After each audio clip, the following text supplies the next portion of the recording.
Today we're making my wholesome everyday, every occasion charcuterie board. It's really simple. All the ingredients are wholesome. Let's go put it together.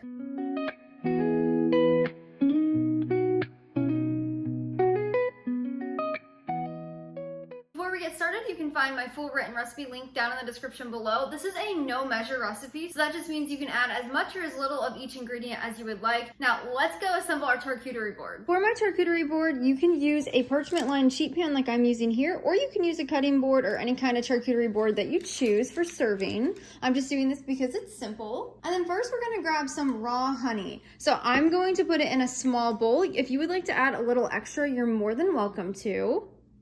Just gonna add some honey in here for dipping. Now we're gonna place this on our pan or board. I like to put it in the center, but you can place it anywhere. Next, we're gonna do the same thing with some stone ground mustard.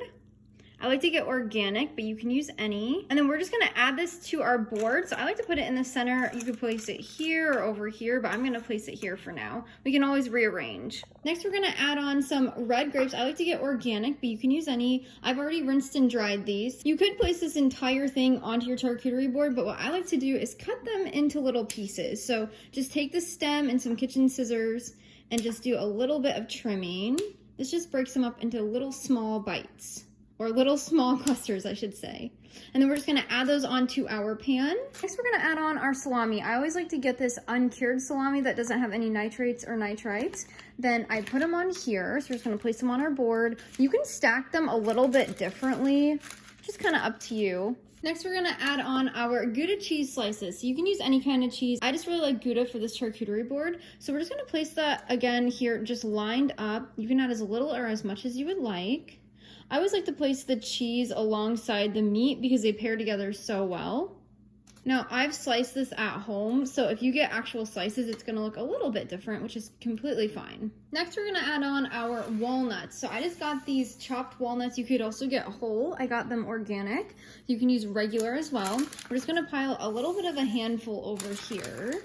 Second to last, we're gonna add on some sliced pepperoncini peppers. So these are a Wholesome brand I got from Jeff's Garden. There's no artificial colorings in here, which I absolutely love, but I've already sliced these. They came whole. You can also buy them sliced. And I just put them in a little bowl. That adds a little bit of acidity to our plate and it just tastes so good. And finally, instead of crackers, I've made some homemade sourdough French bread. You can buy this at a bakery as well, but I've just cut one French bread into small slices like this. This is a much more wholesome option than like a pre-made cracker. So that's what I'm using for dipping. So we're just gonna stack these in here. You can use as many or as little as you would like. And that's how you make my everyday, every occasion charcuterie board. It's so simple. This charcuterie board is perfect for every day, every occasion, which is why I named it that. We're having this today for lunch, but you could also serve it for a holiday if you want an appetizer or snack. You could serve it for game day. That would be a great option. If you would like to check out another snack recipe, I'll place one right here. Definitely go check out that video, and I hope you love that recipe just as much as this one. Until next time, go serve God by loving your family one recipe at a time.